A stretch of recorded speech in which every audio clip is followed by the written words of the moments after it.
No one ever taught me how to do my taxes. No one ever told me how important it was to have a personal budget. Why did school never teach me about mortgages or buying houses?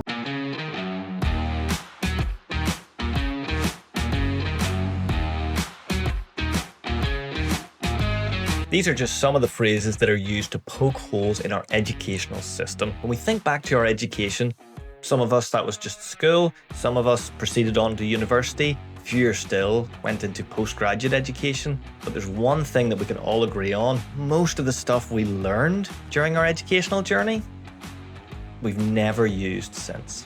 This actually makes a lot of sense if you think about the Pareto law, sometimes called the 80-20 rule.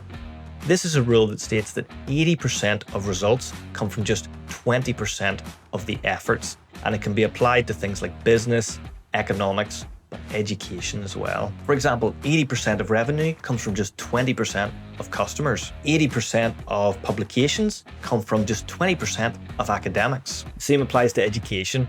Just 20% of what we learn, mostly skill-based learning, things like presentation skills and writing skills, that's what gives us 80% of results. That's where we get the most bang for our buck. Now, the problem is that in most cases, the majority of us never actually were taught how to present or how to write clearly.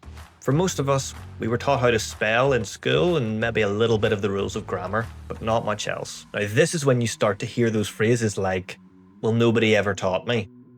Nobody ever told me how important it was to be able to write. Nobody ever told me how effective I would be in life if I knew how to speak, how to present myself. Now, if that's you, I'll be direct and I'll be honest, you've been dealt a rough hand. I'd even go so far as to say, it's not your fault. In fact, it's the fault of our education system.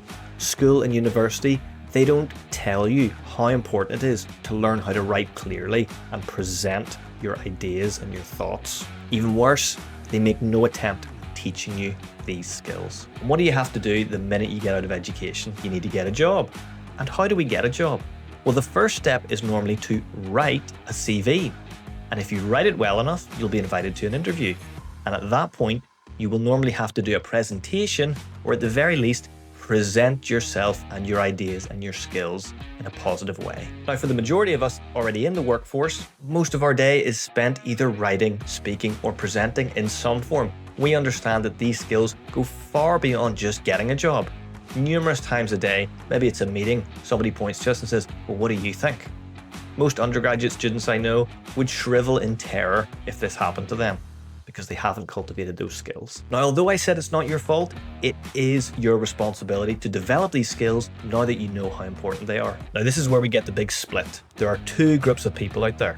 Group number one, these are the people who use phrases like, well, nobody ever told me, nobody ever taught me, woe is me, and they say things like, oh, other people, they're naturally good. That person over there is naturally good at presenting. I've never been good at it. Or I'm just not good at presenting. I'm just not good at writing my ideas clearly. They use these statements like a suit of armor that they can hide inside, and it prevents them from having to take any responsibility or personal accountability for developing these skills further. Unfortunately, this group cannot be helped. So if you're in that group, you should probably stop watching this video right now. But as the old saying goes, you're never too old to learn. That brings us to the second group of people. These are people who, yes, they may lament the fact that they were never taught how to present or how to write clearly, but once they recognize that inside themselves, they begin to take the necessary steps to develop their skill set. And folks, I probably don't need to tell you this, but presenting and writing, in a world where most people don't even have these skills, they're not skills anymore, they're superpowers. So for those of you who want to continue on moaning about the fact that you're just not a natural presenter, carry on doing that. I hope you have a lot of fun. But if you're in group number two, if you're the type of person who recognizes that these are not skills, they're superpowers that will pay you back time and time again once you master them, if you're the type of person who once you realize you lack a skill, you want to take steps to improve your personal development, then click the link in the description below to take the first step on that journey. Thank you very much for watching. Now, if you like this video and you want to figure out what video to watch next, how about this one here? This one is all about how most academics don't actually understand the purpose behind poster presentations at a conference, and therefore they end up making really sucky posters Now, if you want to know how you can make really good posters that actually contribute to networking and starting conversations, here's the video right here. Go ahead, click it.